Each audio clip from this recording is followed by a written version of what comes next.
Chile, I got my 5 people. I got my timer, I'm gonna put it down here, my touch it your time, see how it goes. Alrighty then, good afternoon everybody. I'm Isabella, thank you all so much for being here. I'm gonna do a quick little presentation over why I think y'all should visit the Chiloan Island or the Grand Island of Chile.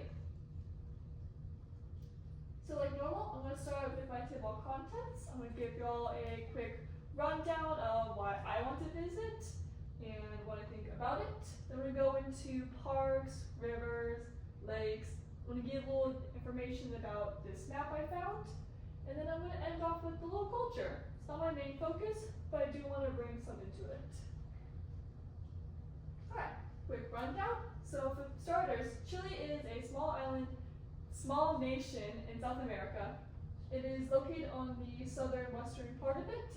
And as you can see over here, off the tip of it is a vast network of islands, or an archipelago. And so for this, we're going to focus on the main island, the Grand Island of Chile. Actually, here's the island. Here's a picture of it. We have Castro, the main place, the main town, the center of it, and then we have the surrounding of it as well. So I also want to point out that Britannica, the informational website, did an article over a region called Patagonia.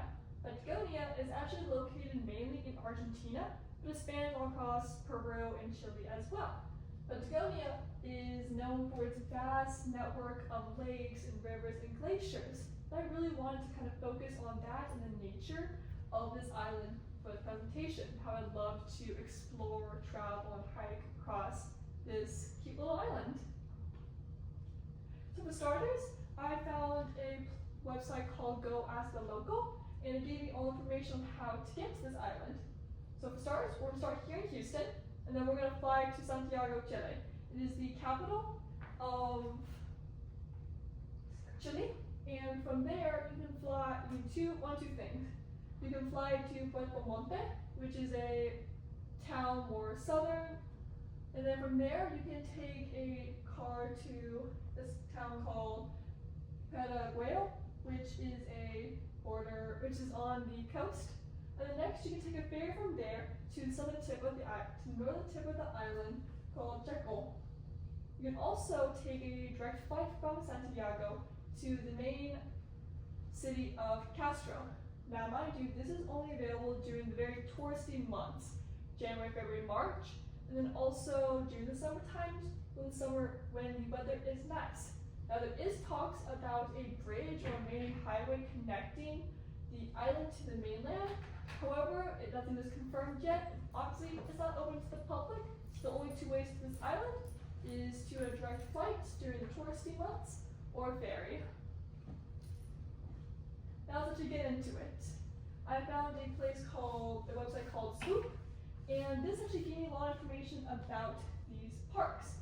It really emphasizes this park right here, Park Tepoico, which is known, actually this picture over here, it is really known for its lush rainforest, its hiking and trekking abilities.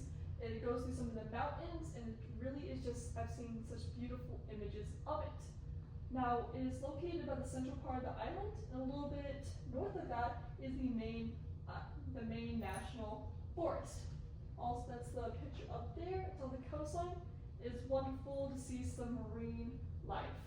Lastly, the Parque Tantuco is the really southern tip of it. As you can see here, it's really, really lush, but it is kind of out of the way just because of how southern it is in relation to the rest of the island.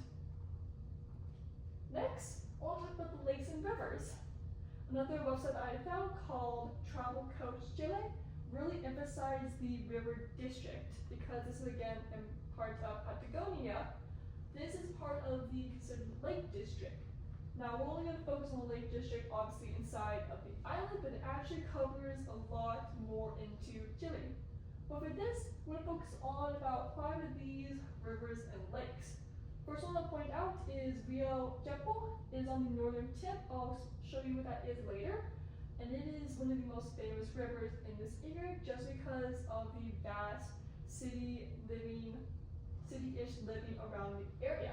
Now 3 of these lakes are next to those 2 forests that I mentioned earlier. We have Lago, I'm gonna butcher these names again, Tapuinico, and then we have Lago Puninico and Gago. And these 3 lakes are all somewhat connected to each other in this little area in between these 2 national parks. And it's really interesting. It obviously creates this nice wet marshland. And lastly, I also want to point out that Lago de Nateri, while it's more southern central, it's not very big, not really well known.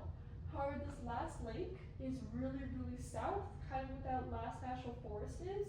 I think it actually it brings a different dimension to this area, especially because of this map. Now I want to point out a few things about this map. This is a map from earlier, but I added some stuff to it. Now this map doesn't tell you is that there is a main highway that connects the island. It travels around this eastern coast through Castro from north to south.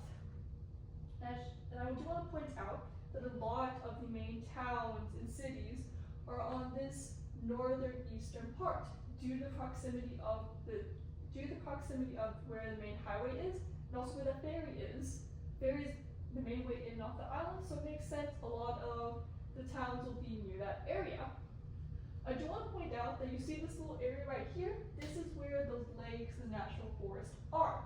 It's a very lush, very central area, and it's close enough to the capital city to where it's not a 9-day trip there. Also, I did measure it out. From the northern tip to the southern tip is about 150 kilometers, which is about 95 miles for us Americans.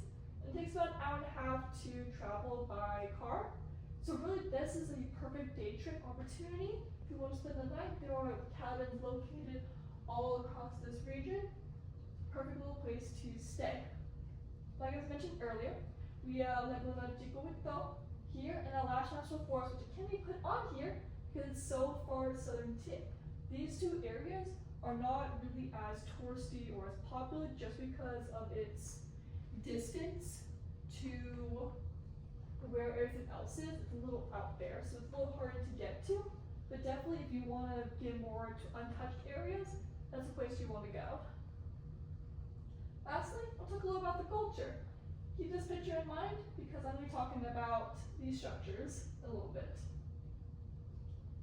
So lastly, I found a website called Cascadia Expediciones because it's based out of Santiago, Chile. And they do informational websites over different parts of Chile, especially, and they have one over the culture of this island. And actually, we'll start off with this 3rd point, the planificados, which are these traditional houses built on water. That is what it was over here. These are great market areas. You would find traditional food, hand weaving baskets, really immerse yourself in the culture. These are where you would go. Also to point out, they made a point to recognize wooden churches. There's about 130 of them scattered throughout the island, and they're really interesting and unique, each and one of them. One of them especially is called San Francisco. It's located in Castro, and it is considered a World Heritage Site declared by the UNESCO. That is not the same one. That is located more southern, but it also is considered a World Heritage Site just because of how unique it is, how long it's been there. Lastly, they said they want to point out the local cuisine. There is a dish called Conato, which is a feast of meat, vegetables, and seafood that's all cooked underground. And personally, I'm a foodie, so that sounds like it'd be really interesting to me. So that is about it. I really just want to emphasize why I would love to travel here, mainly just to see the rainforest and all this lush wilderness. There are some unique animals that live here, some endangered species that parks keep control of and make sure they're safe. But really, this little island is just the start of the archipelago. Thank you so much for listening.